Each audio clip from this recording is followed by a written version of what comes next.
कोई संस्था 24 वर्षों तक निरंतर इस प्रकार के आयोजनों के माध्यम से जो हमने नवीन साहित्य के साधक हैं उनकी जिजीविषा को और मजबूत करना, उनकी रचनाओं को और ध्यान देना निश्चित रूप से परोपकार का कार्य रहा है। मैं इस नाते पुस्तकों संस्था के सभी सम्मानित पदाधिकारियों का भी हृदय से अभिनंदन करता हूँ। आज जिन दो पुस्तकों का लोकार्पण हुआ, आदरणीय नारायण गोपाल जी जो स्वयं में बहुत बड़े प्रयागराज के राष्ट्रीय स्तर के खिलाड़ी रहे, जिन्होंने जर्नी ऑफ अचीवमेंट्स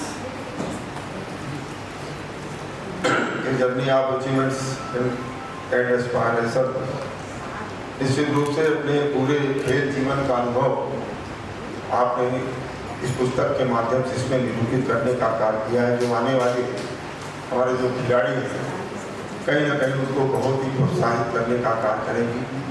मैं इससे पुस्तक के विमोचन अवसर पर आपका भी हृदय से अभिनंदन करता हूँ। आपका आशीर्वाद इन लोगों के लिए पर्याप्त है। अनेक खेल के कार्यक्रमों के आयोजनों में आपका आशीर्वाद लोगों को मिलता है।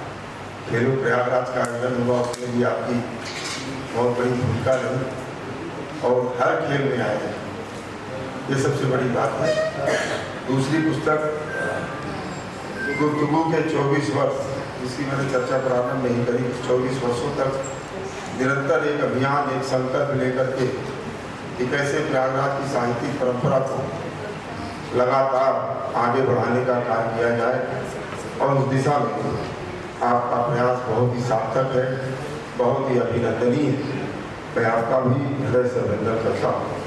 और निश्चित रूप से प्रयागराज,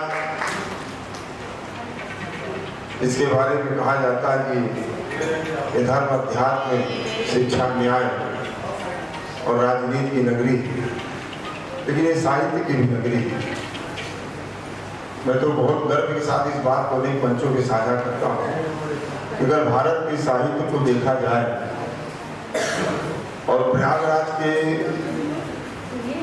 मूर्धन्य साहित्यकारों की भूमिका अगर पूरे भारत के साहित्य में से थोड़ी सी अलग की जाए तो मैं समझता हूँ भारत का साहित्य ही अधूरा होता है। ऐसा योगदान भारत के साहित्य को गढ़ने में अपने प्रयागराज की नहीं। आदि कवि महर्षि वाल्मीकि जी, इस सृष्टि के पहले कवि अगर कहा जाए तो आदि कवि महर्षि वाल्मीकि जी, यहीं पर उन्होंने रामायण की रचना करी, जो प्रयागराज के साहित्यिक गतिशीलता, गौरव को आज भी और आने वाले कल भी प्रयागराज के लोगों को गौरवान्वित करने का काम करें। दुनिया यही जानती है कि महर्षि वाल्मीकि जी ने रामायण लिखी, लेकिन कहाँ लिखी है बहुत कम लोग जानते हैं। लेकिन अपने प्रयागराज का एक गौरव है। माँ गंगा और तमसा नदी का जहाँ संगम होता है, वहीं पर महर्षि वाल्मीकि जी ने रामायण की रचना करी। और मैं एक बार अयोध्या गया, वहाँ की महापौर से ऐसे ही विनोद में मैंने कहा कि मर्यादा पुरुषोत्तम राम का अवतरण करने का सामर्थ्य तो अयोध्या में है, लेकिन उनके गुणों की व्याख्या करने का सामर्थ्य हमारे प्रयागराज में है। ये गौरव के प्रयागराज का है। और प्रयागराज के गौरव को लिखते समय बाबा गोस्वामी तुलसीदास जी ने भी एक लाइन में को कह सके प्रयाग प्रभाव, ऐसी बात कह करके प्रयाग के महात्मा का जो एक गूढ़ता आज भी दुनिया के लिए एक जिज्ञासा है कि आखिर प्रयाग में क्या क्या है। और मैं तो समझता हूँ कि ये साहित्य की भूमि है हमारा, चाहे माघ मेला हो, कुंभ मेला हो, अर्ध कुंभ मेला हो, यहाँ भी चर्चा होती। अनेक सामाजिक जो समस्याएं हैं, सामाजिक परेशानियां, उनका समाधान भी इसी प्रयाग की भूमि से निकलता है। और इसीलिए मैं बड़ा ही गौरव अनुभव करता हूं जब माननीय प्रधानमंत्री जी ने इस देश के अंदर जो एक ऐसी विसंगति थी, असमानता का जो भाव देश के अंदर था, उस असमानता के भाव को सद्भावना में कैसे परिवर्तित किया जाए। और जब यह बात माननीय प्रधानमंत्री जी के दिमाग में आई होगी तो उन्होंने उस काम के लिए भी चयन प्रयागराज का किया। एक बहुत बड़ा सामाजिक परिवर्तन किया जब यहाँ हर कुंभ मेले में सफाई मित्रों का पांव पखारने का काम उन्होंने किया। तो केवल एक पांव पखारने का काम नहीं था, बल्कि समाज की अवधारणाओं में एक परिवर्तन का काम था। और यह चुनाव उन्होंने प्रयाग दिल्ली में भी कर सकते थे, भारत के प्रधानमंत्री से कहीं भी कर सकते थे, लेकिन वो जानते थे कि सामाजिक परिवर्तन का केंद्र केवल और केवल प्रयागराज है। समाज की अवधारणाओं में जो परिवर्तन, जो संदेश प्रयागराज से जाएगा, शायद वो किसी और जगह से नहीं जा सकता है। इस नाते माननीय प्रधानमंत्री जी ने प्रयाग की इस धरा का चयन किया और वास्तव में बहुत बड़ा परिवर्तन भी हुआ, बहुत बड़ा परिवर्तन हुआ है। आज स्वयं आदमी आगे बढ़कर के कैसे सामाजिक सद्भावना की स्थापना, कैसे समरसता की स्थापना, कैसे एक समता युक्त ममता युक्त समाज का निर्माण हो, स्वयं आगे बढ़कर के चला है। और आज एक अवधारणा में परिवर्तन हो, तो यह परिवर्तन का साक्षी अपना प्रयागराज है। ऐसे बहुत सारे जो सामाजिक विषय रहे, उनका समाधान केवल चर्चा के माध्यम से निकलता है। और वो चर्चा अगर प्रयागराज में हो जाए तो 100% समस्या का समाधान होता है। कैसे समाज आगे बढ़ेगा, कैसे समाज की जो एक पारिवारिक अवधारणा है, कैसे जो समाज प्रकृति के प्रति वो अपनी जिम्मेदारियों का भाव कैसे रखेगा।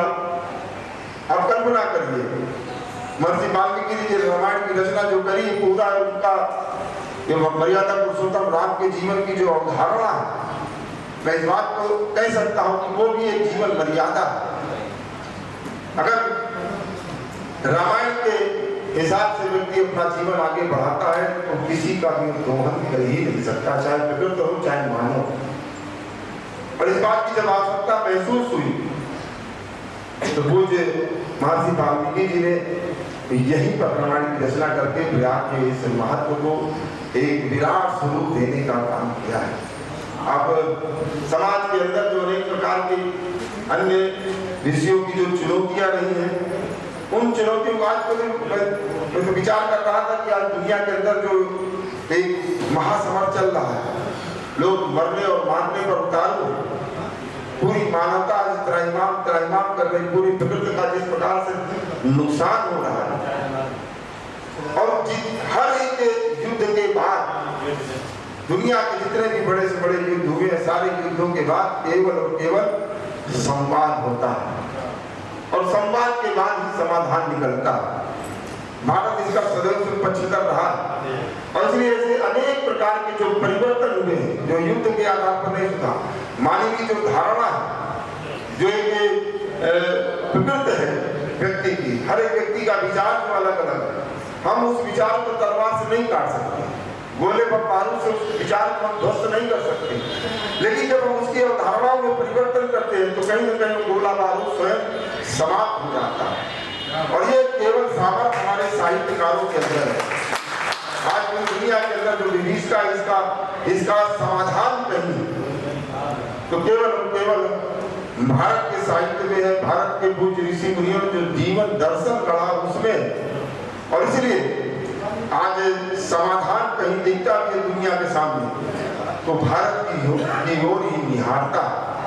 यह सामर्थ्य हमारे साहित्यकारों का। और इसीलिए इस प्रयाग की पावन धरा पे चाहे महादेवी वर्मा जी हो, चाहे हमारे प्रकृति के प्रेमी सुनीता नंदन पंत जी रहे हो, चाहे निराला जी रहे हो, चाहे हरिवंश राय बच्चन रहे हो, अकबर इलाहाबादी रहे हो, ऐसे तमाम साहित्य के मनीषियों ने भारत के साहित्य को गढ़ने का काम किया। राम कुमार वर्मा, जगदीश गुप्त जैसे लोगों ने, आचार्य प्रसाद द्विवेदी जी, उनकी भी कर्मस्थली रही। ऐसे तमाम पूज्य साहित्य के मनीषियों ने संपूर्ण भारत के साहित्य को गढ़ने का केंद्र प्रयागराज को बनाने का काम किया।